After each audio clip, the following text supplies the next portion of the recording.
O Rio Preguiça ele é cheio de lendas, de mitos, de seus encantados. Principalmente a parte de cabeça de cuia, mãe d'água. A minha mãe cansou de ver elas penteando o cabelo sentado na polpa da canoa. Essas encantorias, a gente olhava mais elas no riacho. Então tem muita história. Papai era pescador, papai via muita coisa no rio. Vamos começar por a história da Mãe d'Água. O Rio Preguiça ele é cheio de lendas, de mitos, de seus encantados. Falando de Mãe d'Água, eu tenho em mente sobre 3 delas. Tem o Tapuí venceu uma península, então é rodeados por água. Elas saíram de um trecho de um porto, as 3 Mães d'Água, então tal que nós homenageamos na dança as gatas da noite, porque elas justamente saíam à noite de um trecho do rio, atravessavam toda a comunidade, mas nessa travessia elas vinham cantando, gritando, se penteando e realmente encantando quem ali estivesse por perto. Então elas saíam de um trecho do rio e vinham para o outro lado do rio, debruçada nos bancos, porque antigamente não se tinham os bancos de madeira, eram os buritizeiros. Os buritizeiros que eram usados para lavar roupa, para lavar louça, para tratar os peixes, para fazer todas as atividades dos ribeirinhos, né? E era ali que elas ficavam. Então elas só vinham à noite, porque à noite não tinha os movimentos dos ribeirinhos. Então elas comandavam esse espaço à noite, tanto nas ruas como nos portos. E um dos portos que elas mais ficavam era justamente onde hoje é a conhecida Casa da Farinha. Quando os pescadores iam antes pescar, né, tinha sempre aquela questão de não tá pegando peixe, eu quero pegar peixe. Então a história dos pescadores de combinar com as mães d'água sobre a questão de pegar os peixes, eles ofereciam algo a elas. Alguns davam bebidas, teve até a história de que pais e mães já ofertaram seus filhos para ter que pegar peixe. Por isso é que vem a história do menino encantado.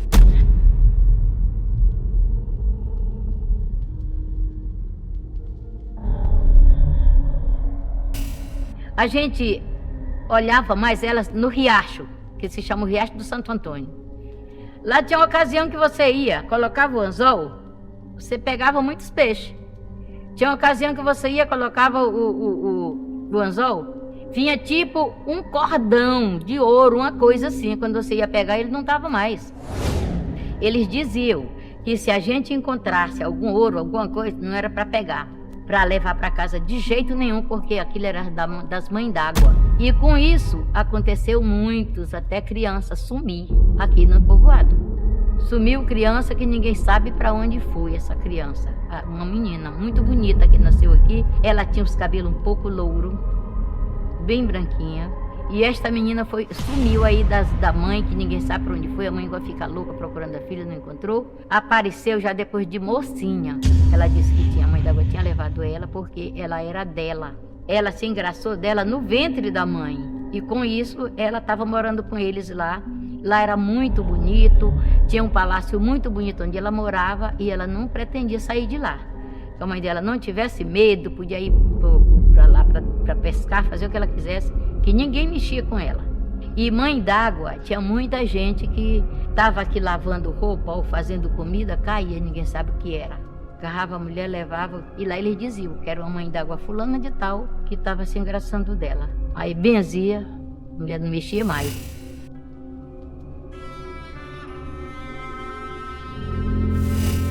A gente ia tomar banho, quando a gente ia se aproximando, a gente via aquela pessoa na ponte. Aí a gente já sabia que era mãe d'água. Aí a gente ia embora ligeiro, tomava banho e ia rapidinho embora. A minha mãe cansou de ver elas penteando o cabelo sentado na polpa da canoa. Aí ela chegava em casa e dizia: meu filho, eu vi uma mãe d'água assentada na polpa da canoa penteando o cabelo. E lá, quando nós quer fazer um pia, uma ponte, nós pede licença, viu?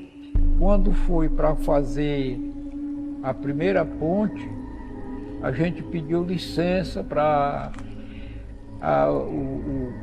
as mães d'água, os caboclos d'água que moram na beira do rio, para a gente fazer a ponte. Aí a gente tornou a pedir licença para continuar, para fazer a reforma da ponte, viu? Então é assim, nós temos essa tradição de pedir licença aos mães d'água e os cabeças de cuia, que são os caboclos d'água que nós chamamos lá, né?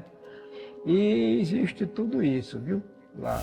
Então tem muito desses contos, dessas lendas aqui no nosso lugar. Agora, coisas que aconteceram mesmo, como por exemplo comigo, com a minha família, que foi assim de arrepiar, tá? A minha menina, a minha filha hoje tem 20 anos, 21 anos de idade, a Amanda. E quando pequenininha, eu sempre levava ela no rio para banhar, trazia. E um dia eu deixei ela aqui na porta aqui de casa aqui com a mãe dela e fui tomar um banho já, umas 5h40 da tarde. O sol ainda estava presente, no verão quente, a maré limpinha, não tinha tanta lancha, não tinha tanta zoada. E o banco de lavar roupa é uma cultura nossa de deixar os bancos de madeira de lavar roupa nos portos. Vocês veem que até hoje tem, né? E eu fui, levei a toalha, esqueci o sabonete e voltei para buscar. Quando eu volto numa metade do caminho, eu escuto só o barulho, tibum, dentro da água. Eu disse, ué, o que aconteceu aqui? O banco estava molhado, do meio do banco para a ponta molhada, alguém sentou, mergulhou e desapareceu. Eu quero dizer que foram as mães d'água que vieram fazer um passeio, fazer uma selfie em cima do banco de lavar roupa. Né? Claro que eu fiquei impressionado com a situação, de que incrível uma coisa dessa. Olhei para um lado, olhei para o outro, não vi ninguém. Só o banco molhado e o banzeiro, como se alguém tivesse mergulhado. Fiquei olhando, esperando para ver se alguém subia, se alguém que estava banhando. Ninguém, simplesmente ninguém. Né? Então, uma das coisas que aconteceu de verdade com a gente aqui dentro da nossa comunidade. No que diz respeito à questão de mãe d'água, a gente tem o povoado Achuí, que liga o mesmo riacho aqui com o Santo Antônio. As pessoas de lá relatam que se eles deixavam uma roupa de molho, por exemplo, que antes as pessoas lavavam roupa no riacho. Eles deixavam a roupa de molho, no outro dia a roupa já estava em determinado lugar, já tiravam do lugar, e eles escutavam vozes, gargalhadas, né? Então, tem toda uma história, né, que vem trazendo para a gente, que já vem contada para a gente, dessa situação de mãe d'água. As histórias do Cabeça de Cuia, eles apareciam para as pessoas que eles queriam, tipo uma pessoa das nossas. Ali, de momento, ele se transformava, deixava as pessoas assombradas, porque a cabeça dele, dizem que era peladinha, que não... lisinha, o Cabeça de Cuia. E eles faziam uns barulhos, mas ninguém entendia o que era que eles queriam. E todo mundo, não tinha horário que ninguém vinha pro rio banhar, porque o Cabeça de Cuia podia estar por aí. E ainda tinha mais, só lembra-se uns pedaços, né? De modo que quando eles andavam, ou pescando, ou iam caçar, qualquer coisa que eles iam fazer, se eles fossem atravessar o rio e vissem a zoada das correntes, eles podiam voltar. Não pegava nada, não matava caça nenhuma, porque ele estava por perto e as caças eram as criações que eles achavam que era o dono. Com essa arrumação, muita gente, eu pelo menos nunca vi. Não quis acompanhar ninguém para pesca de noite, porque isso que eles apareciam mais era de noite. Os caboclos d'água, Cabeça de Cuia. Cabeça de Cuia era lisinha, que diz que nele, a cabeça deles não tinha um cabelo. E os que viam de dia tinha cabelo, e os da noite não tinha. Ninguém sabe se era outra turma.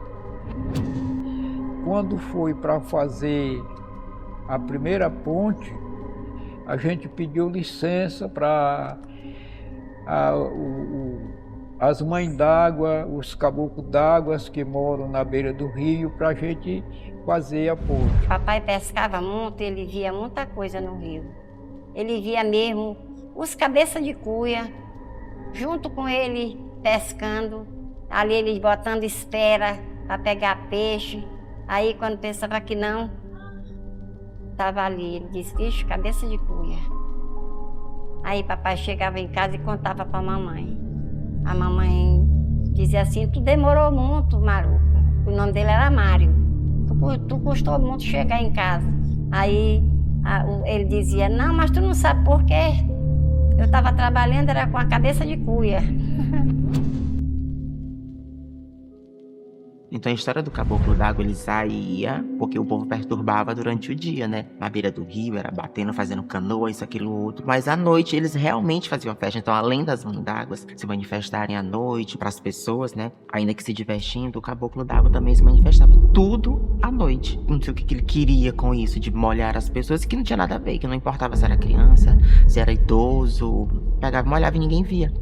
Então, como a gente gostou da brincadeira, a gente começou também a fazer isso. Aí que deu mal, né? Porque aí a gente já era visto pelas pessoas, dava uma baita de uma confusão. Mas a história do caboclo d'água é essa, ele saía da água para molhar as pessoas.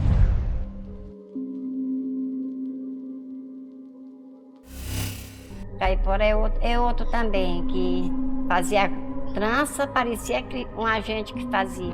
A história do caipora, né, que é aquele que faz a trancinha no rabo dos animais, né, e que durante eles tá tudo certo, o rabo do cavalo tá tudo certinho, mas no dia seguinte ele amanhece com uma trança muito bem feita, né, que segundo a lenda é o caipora que faz. Antes o transporte daqui era a cavalo. Então, o meu avô ele contava muito essa situação, né? Eles prendiam o cavalo, chegavam das viagens, né? Lá dava banho, botava comida e eles deixavam lá o cavalo tudo certinho comendo. Aí no dia seguinte o cavalo amanhecia com uma bela trança no rabo ou então nas crinas, né? São aqueles pelos que ele tem no pescoço. E aí, muitas vezes isso acontecia muito, né? Eles relatam muito dessas situações, que segundo eles, são os caiporas. E aí eu lembro que a gente ficava muito curioso para querer saber, às vezes dava medo, né? Então a minha mãe e meu pai, assim, eles procuravam nem contar assim muito para a gente ouvir, né? Porque a gente ficava, mãe, eu tô com medo, essas coisas que a gente não entendia. O meu pai tinha uns animais, aí quando era de manhã, as crinas deles estavam feitas trança, que não tinha quem desatasse as crinas dos animais. Então, ele contava que eram os caipora que montavam nos cavalos e aí ia fazer aquela trança nas crinas, porque o cavalo tem a crina, né? Fazia que não tinha quem desatasse, era preciso cortar com a tesoura. Aí ele dizia, olha meu filho, isso aqui foi o caipora que fizeram essa trança dos cavalos, viu? Tem a história da criança que sumiu também, da margem do rio, que foi tomar banho e ela não voltou. O nome do menino é Liliu. Como de costume, um menino ribeirinho daqui do Tapuio, né? Tinha as suas atividades durante o dia, de ir para a escola, jogar bola, brincar, isso, aquilo, outro. E os pais dele chegaram a oferecê-lo, né, para a mãe d'água. Não sei qual foi o acordo. Só sei que não quiseram mais dar o menino depois que nasceu. Que quando se oferece é quando ainda está grávida, no caso. E daí o menino já bem jovem, eu acho que lá, não sei se uns 10, 15 anos. E aí, certo dia, ela pediu para que o menino viesse na rua comprar café, comprar açúcar, que tinha faltado. E ele não queria vir, por incrível que pareça. Nunca tinha dito que não iria fazer algo que a mãe pedisse. E aí, nesse dia, ele recusou não vir. Até parece que levou uma surra e veio. Veio comprar, chegou a comprar o açúcar, chegou a comprar o café, as coisas que estavam faltando em casa. Mas que na volta, no riachozinho, na levada, chamada de levada, ficou o chinelinho dele, o quilo de açúcar, o pacote de café. E aí o menino nunca chegou em casa. Aí começaram a procurar. Quando passaram pela dita levada, lá estava as coisinhas que ele tinha deixado e os rastrozinhos como se ele tivesse ido pra água.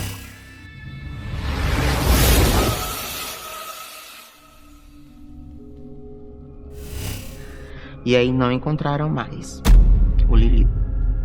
Passou-se um tempo, e ele veio em sonho dizer pra mãe dele que ele realmente tinha se encantado por uma promessa que ela tinha feito, tinha prometido ele isso, aquilo, outro, não cumpriu. Então, pra quem ela tinha prometido, veio buscar ele. Só que ela teria que ir em tal local, altas horas da noite, tipo meia-noite, 2 da manhã, ter que dar de mamar pra ele ter que se desencantar. Ela não teve coragem de fazer isso.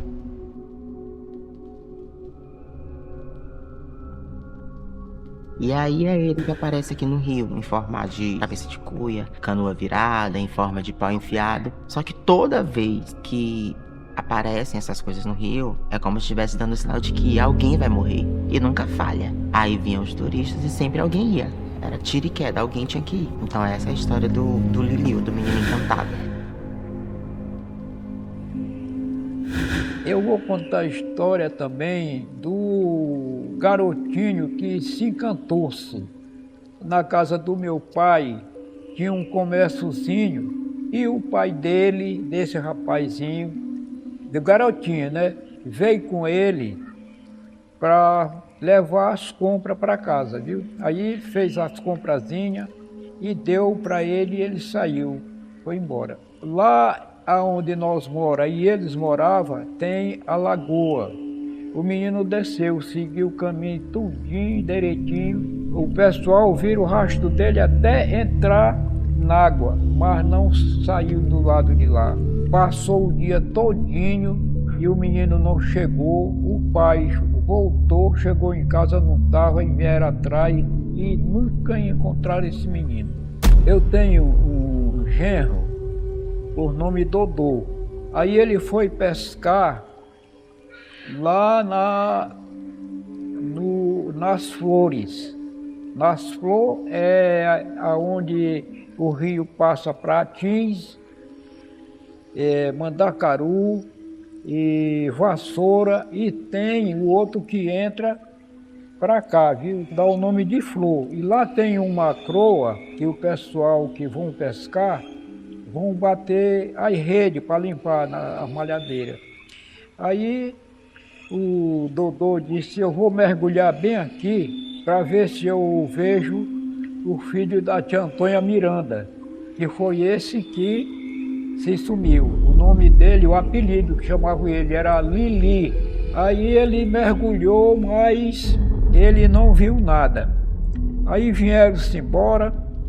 Depois de uns 2 a 3 meses, ele viu aquele homem vir e passou aqui por ele, né?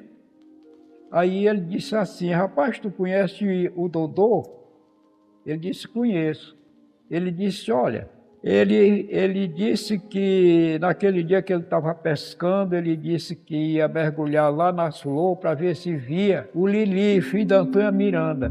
Ele mergulhou bem encostadinho de mim, mas ele não disse nada e eu não conversei com ele, mas ele mergulhou, eu estava bem encostadinho dele. Aqui no nosso povoado, por exemplo, tem a história do Lilico, né? Que na verdade isso foi um fato. Uma história muito interessante. O Lilico, ele saiu da casa do pai dele, ele e o pai, e vieram aqui numa vendinha aqui no povoado Tapuio. Como eles são acostumados a andar dentro da comunidade, as crianças aqui desde pequenininha já saem, né, para andar para todo lugar. E ele fez as comprinhas dele e mandou o Lilico de volta sozinho, levando o arroz, o açúcar, o óleo, o leite. E o Lilico saiu e atravessou aqui a comunidade, e mais na frente tem uma levada, tem uma lagoa, e o Lilico não chegou em casa, não apareceu, e foi um desespero. Começaram a procurar o Lilico, e andaram no rastro do Lilico, encontraram o rastro dele na lagoa, as pisadas dele entrando, mas não encontraram ele saindo, já que a lagoa não era tão funda. Então acabou que o Lilico encantou. O Lilico aparecia tempos a tempos né? O cabelo mais comprido. E essa é uma história que, dos Piau para cá, as pessoas que vêm à noite, inclusive, acabam algumas vezes se espantando, né, com a história do Lilico.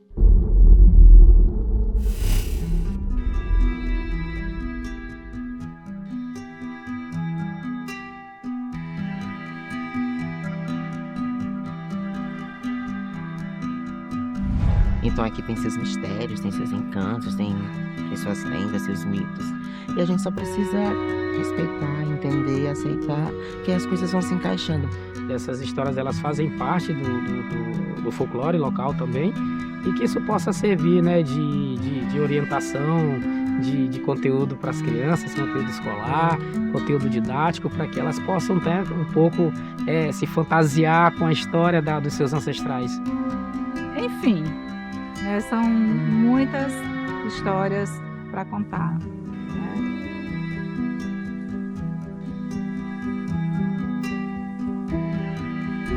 Quando a pessoa tem fé em Deus e já conhece as escrituras sagradas, você pode chutar, ele não tem nada dentro. Mas se você não tem uma segurança com Deus, pode não se meter com ele que você pode.